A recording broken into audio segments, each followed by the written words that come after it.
She was 23 when Callum Vance filed the paperwork. She was 23 when he decided her life, their shared life, was a ledger to be closed. He did not do it with a fight or with tears. He did it with the clean, frictionless efficiency he applied to his work in financial technology, a sector that reduced complex human desires into elegant, tradable assets. He did it while she was away for 4 days in Snowdonia, renewing the advanced wilderness first aid qualifications that were the bedrock of her profession and her passion. She returned by train to a city shrouded in a persistent autumn drizzle, the kind that leached the color from the world. On the doorstep of the flat they had shared for 2 years, she found her life packed into 2 large black peely cases. One contained her medical kit, the intubation rolls, the diagnostic tools, the carefully organized pouches of bandages and medications. The other held her technical rescue gear, the harness, the carabiners, the ropes, the helmet. Everything she needed to save a life. Nothing she needed to live one. Taped to the top of the medical case was a single typed sheet of A4 paper, protected from the rain by a plastic document sleeve. It was not a letter. It was a statement of account. It informed her that their joint savings had been emptied to cover what he termed his initial investment in their shared assets. It noted that the lease for the flat had been legally and unilaterally transferred to his name. It listed the furniture, the art, the electronics, all of which he had purchased, all of which he had retained. He had taken the sofa. He had taken the good kitchen knives. He had taken the bookshelf and the books that lined it, even the ones he had never read. He had taken every photograph from the walls, leaving behind a constellation of pale, ghostly rectangles. He had been methodical. He had been thorough. He had accounted for every object with a quantifiable market value. But he had forgotten one thing. He had never known about it to begin with. He forgot the tiny, decommissioned mountain rescue post on a remote fell in the Lake District her father had left her. He forgot because she had never told him, not after that one evening when he had looked at a photograph of Great Gable and called the national park a beautiful but economically inefficient use of protected land. He could not see the value in a thing that did not generate revenue. She had grown up understanding the fells the way some children grow up understanding silence in a library or the specific hum of a refrigerator at night. It was a knowledge that settled in her bones before it ever formed into conscious thought. It was the weight of the air before a storm, the particular shade of green in the bracken after a week of rain, the sound of the wind as it moved through different kinds of rock. This was the language of her father, Thomas Finch, and it was the only inheritance he had ever seemed interested in passing down. He was a man made of the same quiet, resilient material as the mountains he loved. For 20 years he had been the volunteer team leader for the local mountain rescue, a position he held with a gravity and dedication that his paid work as a civil engineer never commanded. Her father was a man of immense physical competence and profound emotional quiet. He communicated not in long speeches, but in small, precise actions. He taught her how to read a map by showing her how the contour lines on the page translated to the rise and fall of the land under her feet. He taught her how to tie a figure-8 knot, not by explaining the mechanics, but by letting her hands copy the fluid, certain movements of his own, until the muscle memory became hers. He taught her about loss not by speaking of her mother, who had died when Rowan was too young to form lasting memories, but by the way he would stand on a summit, his gaze fixed on the far horizon, a stillness in his posture that was more eloquent than any eulogy. He had faced his own grief by walking into the heart of the wild, by offering his strength to others in their moments of greatest peril. The mountains had taken his wife in a sudden, senseless climbing accident, but they had also given him a place to put his sorrow, a purpose that was larger than his own pain. He never spoke of it as a transaction, but Rowan understood it as a form of deep, abiding conversation with the landscape itself. The rescue post was a part of that conversation. It was a small stone and slate box built in the 1950s, perched on a high shoulder of a fell overlooking a deep, glacial valley. For decades, it had served as a forward operating base, a place for teams to shelter, regroup, and coordinate searches for lost walkers and climbers. By the time Rowan was a teenager, technology had rendered it largely obsolete. Better helicopters, GPS, and improved gear meant teams could operate more effectively from the valley floor. When the park authority decided to decommission it, there was talk of letting it fall into ruin, another picturesque stone skeleton on the fells. But Thomas could not bear the thought. To him, the post was not a building, it was a promise. It was a symbol of shelter, a testament to the idea that even in the wildest places, there was a sanctuary to be found. He had spent his own modest savings to purchase the structure and the small parcel of land it stood on. He bought it not as an investment, not as a potential holiday cottage, but simply to preserve it. He had spent weekends there, replacing loose slates, repointing the mortar, ensuring the little iron stove drew properly. It was his chapel, his place of quiet communion. Rowan's own life had, for a time, moved away from that quiet world. She had gone to the city for her paramedic training, drawn by the urgency and the technical challenge of urban emergency medicine. It was there she met Callum. He was working for a startup that designed trading algorithms, and he moved through the world with a sleek, untroubled confidence that she, with her quiet competence, found herself drawn to. He was attentive in the specific way that lonely people find irresistible. He learned the names of the drugs she carried, the protocols for different traumas. He seemed fascinated by the mechanics of her job, the life and death calculus of it all. He called her skills impressive assets. He praised her calmness under pressure as a rare commodity. He framed her entire being in the language of the marketplace, and in her loneliness, she mistook his assessments for understanding. Their life together had been built on his terms, in a minimalist flat that felt more like a showroom than a home. Every object was chosen for its design pedigree, its clean lines, its contribution to a carefully curated aesthetic.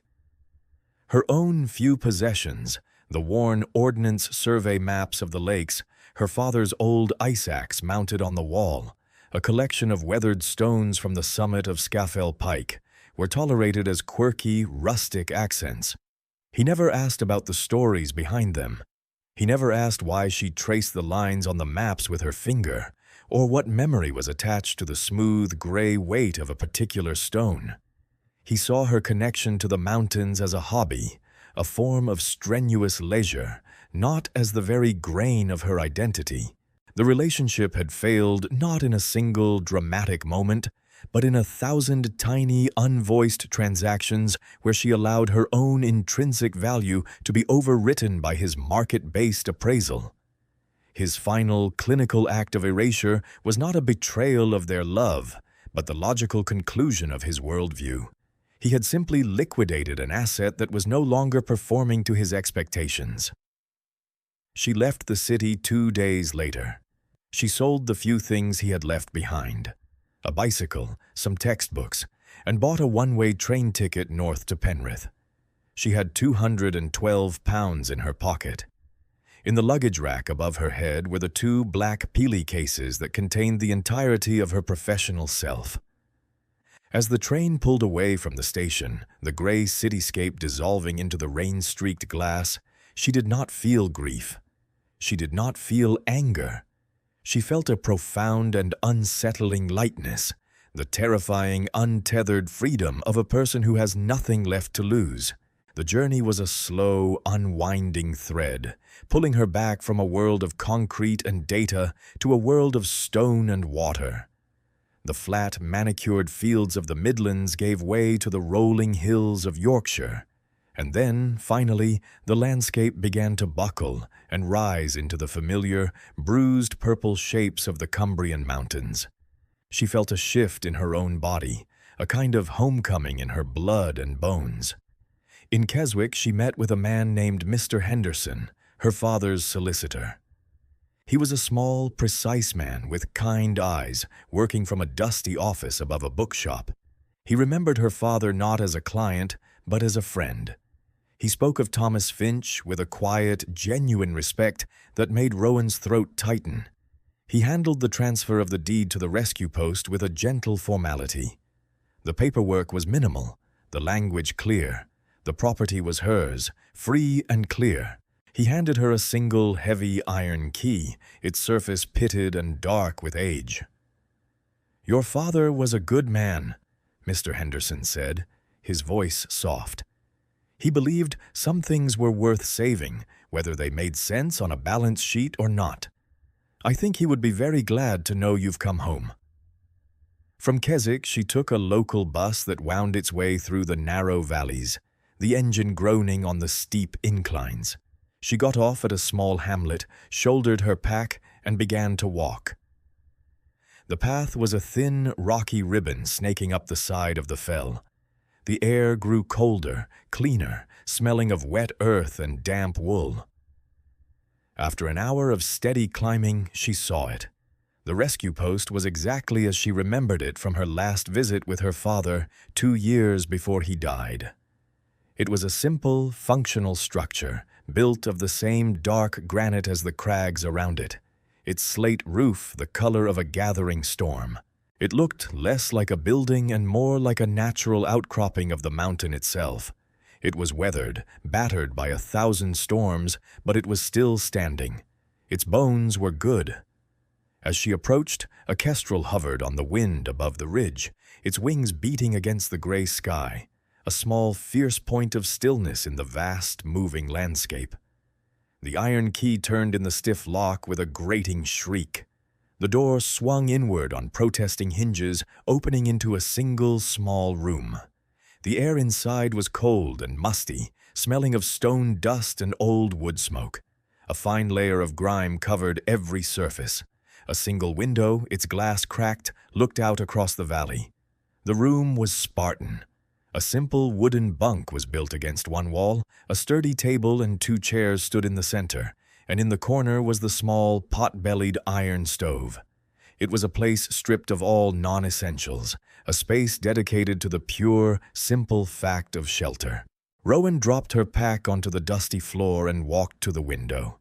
The view was immense, a breathtaking panorama of peaks and valleys, the dark water of a lake gleaming miles below.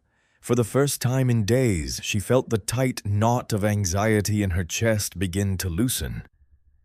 She spent the rest of the afternoon exploring the small space, taking inventory.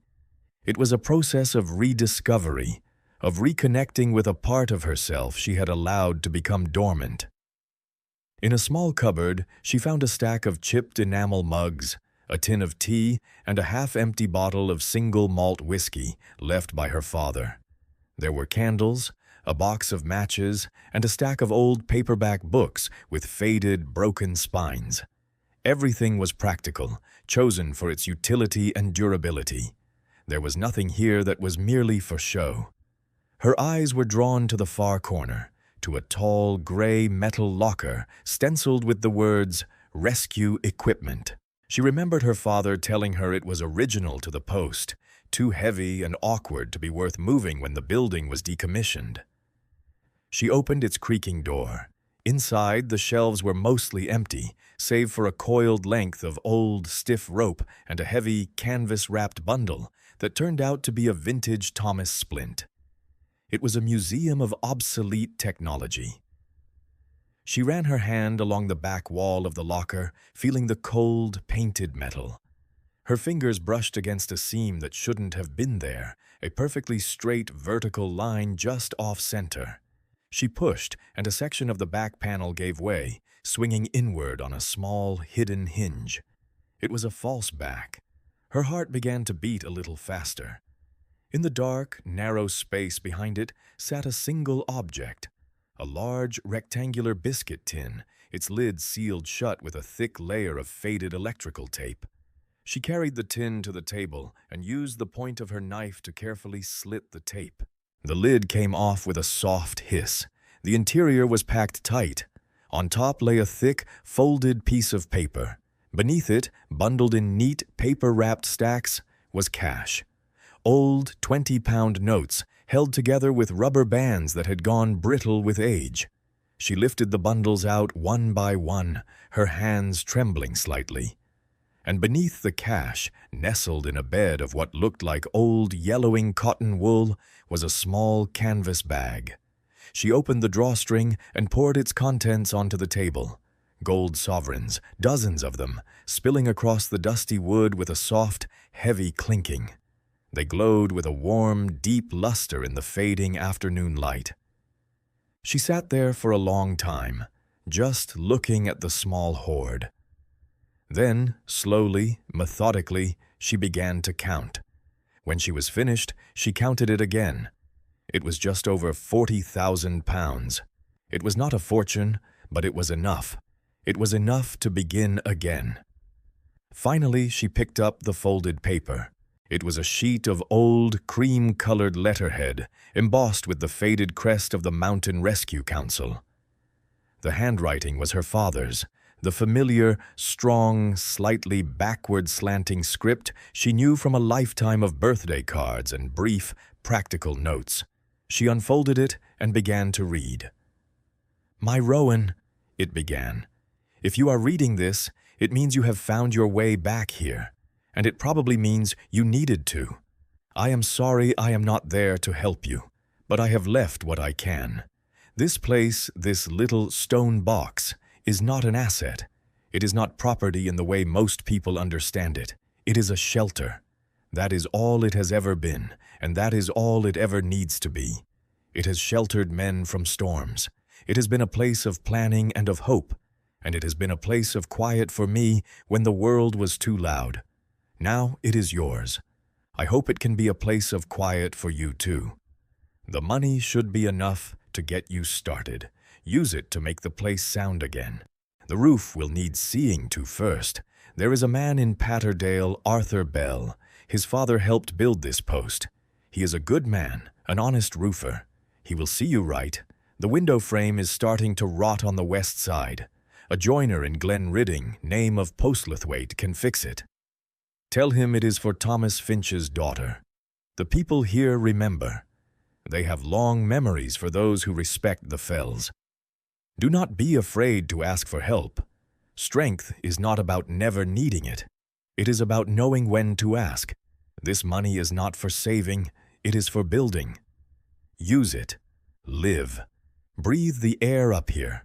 Walk the ridges. Learn the names of the plants and the birds again. Find your own footing. The ground beneath your feet is solid. It has been here a long time, and it will be here long after all our troubles are gone. That is all the advice I have. Be safe. Be strong. Know that you are loved, Dad. Rowan read the letter twice, then a third time, the words blurring through her tears. It was him. His voice, his quiet pragmatism, his deep, unspoken love. It was a validation, a map, a permission slip. He had left her not just a place and some money, but a plan, a way forward. The catharsis of her grief was profound, a wave that washed through her, cleansing the residue of Callum's cold dismissal. She carefully folded the letter and placed it back in the empty tin. That night, she did not sleep in the bunk. She unrolled her sleeping bag on the dusty floorboards, the small pile of gold and cash on the table beside her, a talisman against the dark. For the first time since she had returned from Wales, she slept soundly, the sound of the wind against the stone walls, a reassuring, familiar lullaby. The next morning, she walked back down the fell and caught the bus to Patterdale. She found Arthur Bell's yard behind a small stone cottage, a place of neatly stacked slates, ladders, and the smell of wet stone dust. He was an older man, wiry and weathered, with hands that looked as strong and capable as old leather. He listened patiently as she explained who she was and what she needed. When she mentioned her father's name, his expression softened. "Thomas Finch," he said, his voice a low Cumbrian rumble. I knew him, a proper man, knew this mountain better than his own garden. He paid me for a new roof on my cottage with 2 cases of good whiskey and a promise to pull my lad off Helvellyn any time of day or night. He was good for his word, too. He looked at Rowan, his gaze direct and appraising. You've got his eyes. He agreed to walk up to the post with her that afternoon. He surveyed the roof with a practiced eye, pointing out the slipped slates, the crumbling ridge tiles, the places where the wind had worked its way under the edges. It's a good roof, he said, much to her relief. Westmoreland slate. It'll outlast us all. Just needs some care. He gave her a price that she knew instinctively was more than fair. He told her the work would take a week, weather permitting. I'll bring the materials up with the quad bike, he said, but I'll need a hand getting the slates up the ladder. You good with heights? Rowan just smiled. The work began the following Monday. For 7 days, Rowan became a roofer's apprentice. Her days fell into a simple, satisfying rhythm of physical labor. She woke before dawn, made tea on a small camping stove, and waited for the sound of Arthur's quad bike making its way up the track. Her job was to be his ground support. She loaded slates into a canvas bucket, which she then hauled up to the roof on a rope and pulley system. She learned the specific weight and feel of the different slates, the sharp, clean smell they released when they were cut. Arthur taught her how to mix the mortar, how to bed the ridge tiles, how to nail the slates in an overlapping pattern that would shed the worst of the Lakeland rain. The work was hard. Her muscles ached in ways she had not felt before, and her hands, accustomed to the delicate work of finding a vein or suturing a wound, became calloused and strong. She found a deep and abiding satisfaction in the labor. It was a clear, uncomplicated process, a problem identified, a solution applied. Every slate she hauled, every tile she helped set, was a tangible act of rebuilding. She was not just fixing a roof, she was making a home. She was reclaiming her own life, one heavy piece of stone at a time. In the evenings, after Arthur had gone, she would sit on the stone step of the post, eating her simple meal of bread and cheese, and watch the light fade from the sky. The physical exhaustion was a clean feeling, a welcome antidote to the anxious, buzzing energy of her life in the city. She was tired, but it was a good tired. It was the weariness of purpose. After the roof was done, solid and gleaming and ready for the winter storms, she turned her attention to the inside. She called the joiner her father had recommended, Mr. Postlethwaite, a quiet man who came and replaced the rotten window frame with a new one made of seasoned oak, his work so precise it looked as though it had always been there. He, too, remembered her father and shared a story of a time Thomas had led a team to find his lost sheep in a blizzard. He charged her only for the materials. "Consider it a debt repaid," he said before leaving. With the post now weatherproof, Rowan began the slow work of making it her own. She scrubbed the stone walls and the wooden floorboards until they were clean. She polished the cracked window until it shone. She found an old cast-iron bed frame at a farm sale in the valley and hauled it up the fell piece by piece, assembling it where the bunk had been. She bought a thick wool mattress and warm blankets. She cleaned out the pot-bellied stove, learning its quirks, the specific way you had to arrange the kindling to get it to draw properly.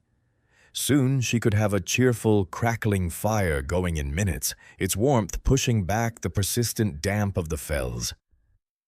She arranged her medical and rescue equipment in the tall metal locker, her tools clean and ready. The space was no longer just a shelter, it was her base, her sanctuary. It was home. As the weeks turned into a month, she began to find her place not just on the fell, but in the community below.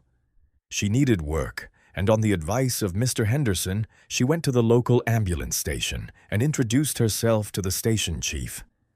The chief, a woman named Sarah, looked over her qualifications, her logbooks from the city, and then looked at her address, written as the Old Rescue Post, High Fell. Sarah raised an eyebrow. "You're Thomas Finch's girl," she said. It was not a question. We could use someone with your skills, especially your wilderness qualifications. The summer tourists are one thing, but it's the winter that tests us. We have a part-time position open. Can you start next week?" She also presented herself at the headquarters of the Mountain Rescue Team, the same team her father had led for 2 decades. The current leader, a man named David, had served under her father.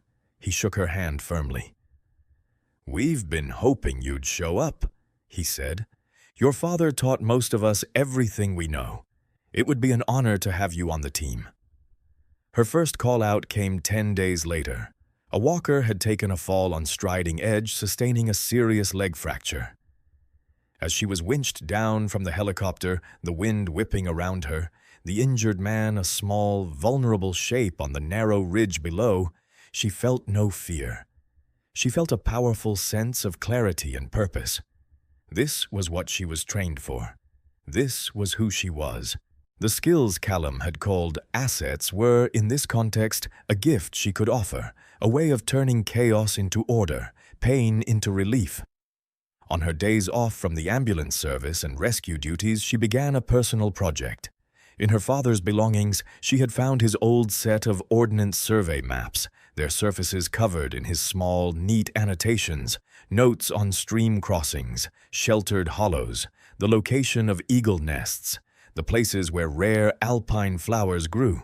He had been slowly, methodically creating a personal cartography of the landscape he loved. She took up his work. She bought a new set of maps and began to walk, exploring the less traveled paths, the forgotten shepherd's tracks, the quiet, hidden corners of her fell. She made her own notes, updating his, adding her own discoveries. It was a slow, meditative process, a way of continuing her conversation with him across the years. It rooted her more deeply in the place, teaching her its secrets, its rhythms, its moods. People from the valley began to find their way up to her post.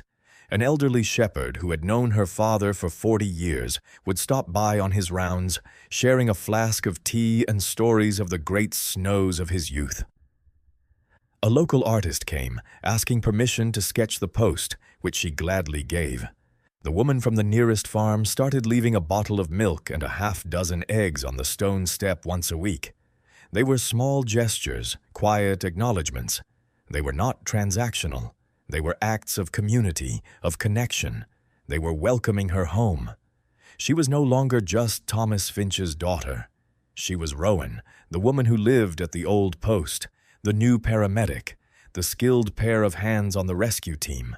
She was building a life that was solid and real, a life measured not in bank balances or possessions, but in the respect of her neighbors and the deep satisfaction of useful work.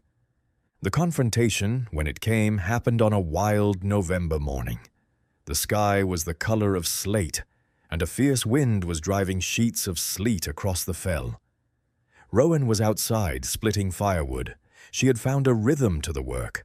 The lift, the aim, the satisfying thud of the axe sinking into the wood, the clean crack as the log split. She was wearing old work trousers, a thick wool jumper, and sturdy boots.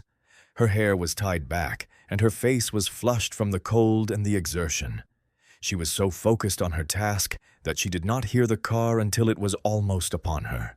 It was a sleek, silver Audi, utterly unsuited for the rough track that led to the post. It slithered to a halt, its tires spinning uselessly in the mud. The driver's door opened and Callum Vance stepped out. He was wearing a tailored wool overcoat, a fine cashmere scarf, and expensive leather shoes that were instantly ruined by the wet ground.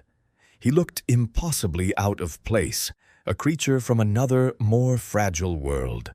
He stood there for a moment, clutching his coat against the wind, his expression a mixture of disbelief and bewilderment as he took in the scene. The neatly repaired roof of the post, the stack of freshly split logs, and her. "Rowan?" he called out, his voice thin against the wind. She paused, the axe held loosely in her hand, but she did not turn to face him fully. She looked at him over her shoulder. Then she turned back to the chopping block, lifted the axe high, and brought it down with a sharp, definitive crack, splitting another log neatly in two. She placed another piece of wood on the block. He took a few hesitant steps closer, his polished shoes sinking into the boggy earth. "What is this place?" he asked. I didn't know you had this." She finished her swing, the axe biting deep.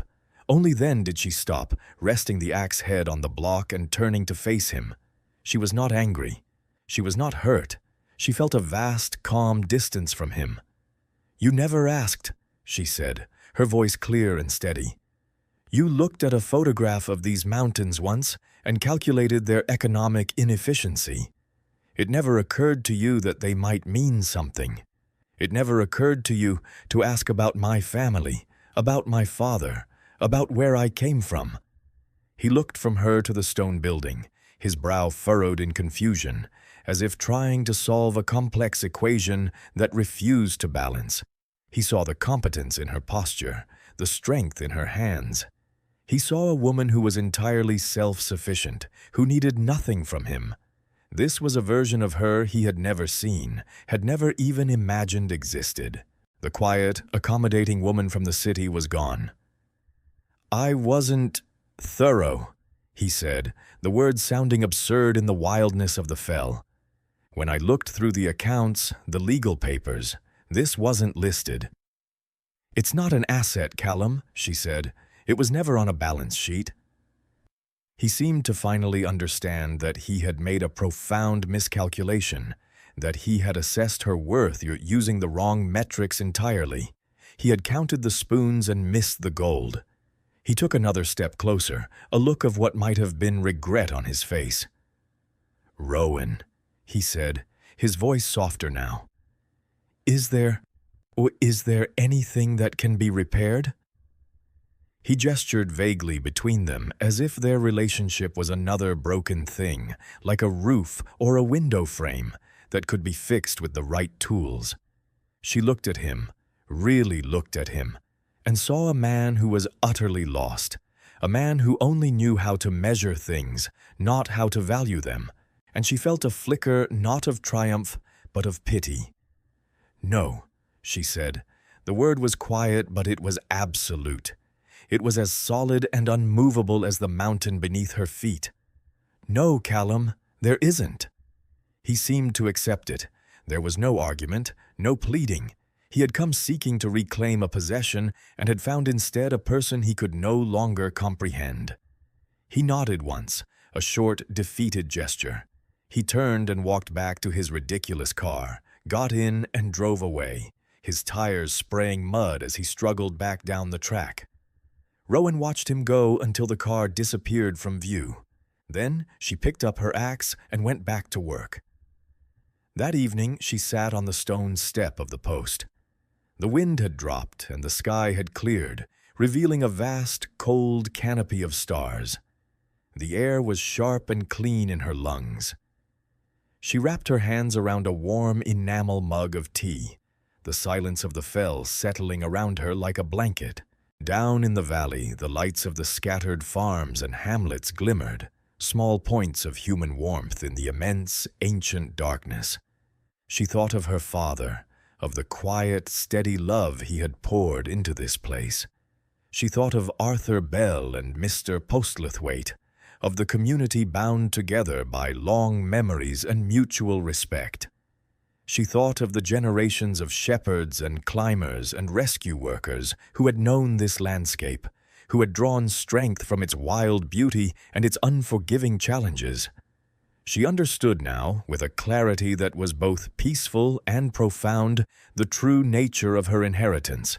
It was not the stone, the slate, or the money. It was the knowledge that she was part of this long, unbroken line. It was the quiet confidence that came from useful work, from physical competence, from knowing her own strength.